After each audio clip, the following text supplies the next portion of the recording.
ariko se ubundi kuki umwana wanjye ashobora kuba yakunda umuntu w'umukene nk'uriya, umwana usa kuriya, umwana utagira shinge na rugero, umwana utagira iwabo, umwana utagira se, umwana ufite nyina w'umukene, nyina w'umutindi, nyina wabayeho aza kudufurira imyenda ahangaha, hari umuryaka ariho w'ahangaha, hari ingegera y'igikobwa cyabaga aho ngaho gusa kiraho cy'amafuti. Gute ntago mbyumva uburyo umutoni wanjye ashobora kuba yakundana n'umusore nk'uriya, rwose ntago ndi kubyumva. Ubundi bimeze bite? Ubundi ko nakabona akagashyano kagiye hehe? We mutoni wa shyano, we muto! Uko niko papa mutoni bitangiye ari kwibaza, yibaza ati si umwana wanjye yaba yagiye hehe? Nyamara disi mutoni nk'uko turi buze kuza kubibona, mutoni yari akiri kwa muganga, yari akiri kumwe na nyina Cedric, yari akiri kumwe n'urukundo rwe. Ariko ahangaha papa mutoni nta kindi yakoze uretse guhamagara mutoni amubaza ahantu ari. Nyina wa mutoni aritaba. Nyina wa mutoni amaze kwitaba yabwiye papa mutoni amubwira ko rwose ntabwo umwana ahari, umwana yagiye, kandi mugabo mwiza rwose ndagusabye ndakwinginze ndekera umwana kandi umuhereza amahoro rwose. Ndekera umwana ndakwisabye, ndekera umwana. Uri umugabo mwiza pe, uri umugabo utamuza ku nkeke, uri umugabo nkorera buri kimwe, ariko mpera umwana uburenganzira bwe. Ibyo ni ibicuri uravuga wowe. Nuko usigaye umbwira none se urumva kumbwira gutyo bika byakumara iki? Wumva wakungukira hehe? Ese ubundi kuki uba wumva ko ushobora kuba wambwira amagambo yose akuje mu kanwa? Ariko ibyo ndi kukubwira ni ukuri. Kuki umburiza umwana uburenganzira bwe? Ese wowe ngiye njya kubana nawe iwacu bigeze bakubuza se? Iwacu kuki batigeze nibura nanjye bahitemo abandi bantu bari bakomeye no kukurusha, bari bafite n'imiryango ikomeye kukurusha? None se nari umukobwa mubi ku buryo nanjye ntakabaye nibura nanjye narahisemo kuba nanjye nakabaye narashakanye n'umuntu ukurusha amafaranga, ukurusha n'uburanga? Gusa abandi basore ntago bari bahari. Ushatse kumbwira ko twabanye kubw'impanuka se, cyangwa twabanye kubera iki? Oya, twabanye kubera ko nagukundaga.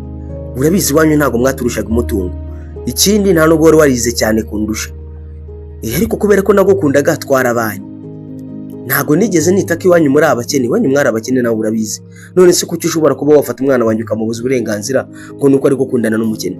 Oya, ndakubaha please, ndakubaha, ndekera umwana. Cyangwa urashaka ko umwana wanjye n'abazamera nk'abandi bana ahangaha ndi kubona hano hanze biyahura kubera ko babujijwe urukundo rwabo? Ndekera umwana. Ndakuzi rwose, ndakuzi wa mugore. Ubwo ngubwo ntabwo nzi icyo uri gushaka kuvuga, gusa nyine ubwo ngubwo bwari wowe mujinya wamaze kukuzamuka. Ariko mbe nguhunze, urabizi ntabwo nkunda gusakuzanya nawe. Umugabo yarasohotse aragenda. Muri uko kugenda abo ni papa mutoni arangije kugenda, agenda n'abatekereza kuri ayo magambo umugore amubwiye. Ariko yanga kuva ku izima, aravuga ati njyewe ntabwo nshobora kuba nashingira umwana wanjye umukene. Ubuzima bw'abakene rega burababaza, turabuzi, twabukuriyemo. Ntabwo nifuza ko nanjye umwana wanjye yakura mu buzima nk'ubwo nakuriyemo. Ako se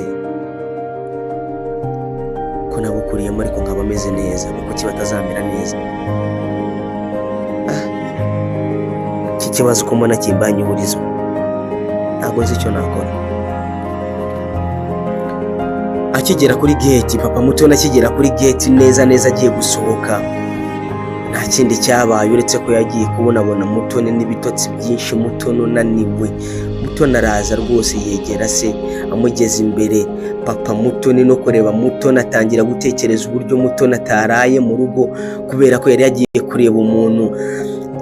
Bimwanga muntu arangije akubita mutoni urushyi rwiza cyane, aramubabura urushyi rwiza pe. Mutoni agwa nk'ahari yatangira kuva amaraso mu mazuru. Na mutoni amabere yikora tonsa, arasohoka aza yirukanka, aravuga uti ninde muntu unkubitiye umwana uyumwicanyi avuye hehe? Umuntu wo kunkubitira umwana akamugira gutya ninde? Uko se wa mutoni yari agihagaze aho ngaho, nyina wa mutoni agize aza afata se wa mutoni mu mashati. Umugabo aramubwira uti we toka, sigaho egerayo. Umubyeyi n'agahinda kenshi arangije aterura umwana we. aramubwira uti mwana wanjye tugende. Ateye intambwe ya mbere, intambwe ya kabiri, intambwe ya gatatu, ahita abaza Mutoni, aramubaza ati se Mutoni koko Cedric uramukunda? Mama nakubeshye, Cedric ntabwo ari ukumukunda gusa, ahubwo Cedric ni umutima wanjye. Ese mama kuki mutanyumva koko? Ese mwarambyaye kugira ngo muzajye mwirirwa mumpondagura, mumbuza uburenganzira bwanjye, mumbuza n'urukundo rwanjye? Ese muri babyeyi nyabaki mudashobora kumva ugutera ku mutima wanjye? Mama Cedric ndamukunda, icyo mwakora cyose nimunamumbuza